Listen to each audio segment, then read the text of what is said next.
చంద్రబాబు నాయుడు తన స్వలాభం కోసం పవిత్రమైన తిరుపతి లడ్డు మీద నింద వేసి ఈ రోజు శ్రీవారి భక్తులందరి మనోభిప్రాయాల్ని దెబ్బతీశాడు. సో మళ్లీ ఆ భక్తుల మనోభిప్రాయాల్ని పునరుద్దరించాలని దానికి సుప్రీంకోర్టు కలుగజేసుకుని ఇది విచారించి నిజానిజాలు తెలపాలని మొదటి నుంచి మేము కోరుకుంటూనే ఉన్నాం. ఈ రోజు సుప్రీంకోర్టు ఈ కేసుని మరి స్వీకరించడం జరిగింది. ఈ కేసులో సుప్రీంకోర్టు కనుక కరెక్ట్ గా విచారిస్తే చంద్రబాబు నాయుడు అన్కో చేసిన అబద్దాలు ఖచ్చితంగా బయటకు వస్తాయి.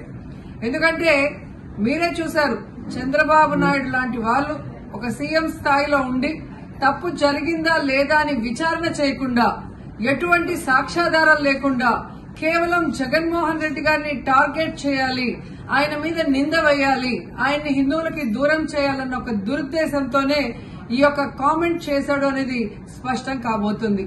ఎందుకంటే ఈ రోజు సుప్రీంకోర్టు ఈ కేసు తీసుకునేంత వరకు, ఆ డేట్ అనౌన్స్ చేసేంత వరకు సిట్ వేయనే లేదు.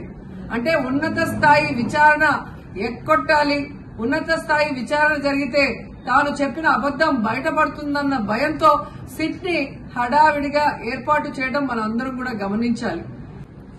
మొదటి నుంచి మాకు సిట్ మీద ఎందుకు నమ్మకం లేదు అంటే, తన పరిధిలో ఉన్న సిట్ ని చంద్రబాబు నాయుడు వేస్తే ఆల్రెడీ తను ఒక జడ్జిమెంట్ ఇచ్చేశాడు కాబట్టి దానికి లోబడే అధికారులు అబద్దాలు మాట్లాడతారు, నిజాలు చెప్పరు.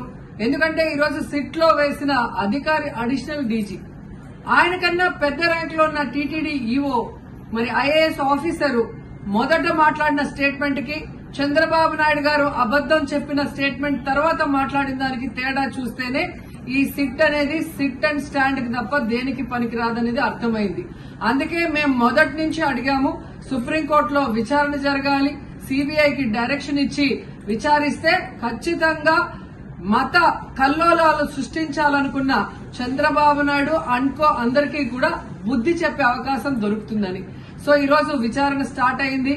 దీన్ని సిబిఐకి అప్పచెప్పి సిట్టింగ్ జడ్జి పర్యవేక్షణలో మరి విచారణ జరిగితే ఖచ్చితంగా హిందువుల మనోభిప్రాయాల్ని గౌరవించిన వాళ్ళమవుతాం, పునరుద్దరించిన వాళ్ళమవుతాం. లేకపోతే చంద్రబాబు నాయుడు వేసిన ఈ నింద పవిత్రమైన లడ్డూని తినాలా వద్దా, దీంట్లో కలిసిందా లేదా అన్న అనుమానంతోనే భక్తులందరూ కూడా ఈరోజు లడ్డూ తినకుండా వెళ్లిపోతుంటే ఒక తిరుపతి అమ్మాయిగా చాలా బాధేస్తుంది. ఈ రోజే అలగర్ కోయిల్ మదురై దగ్గర మరి దక్షిణ తిరుమల చాలా పవిత్రమైన టెంపుల్, ఇక్కడ భగవంతుడిని కోరుకున్నాను, ఖచ్చితంగా సుప్రీంకోర్టు ఇన్వాల్వ్ అయి ఈ కేసుని విచారించాలి.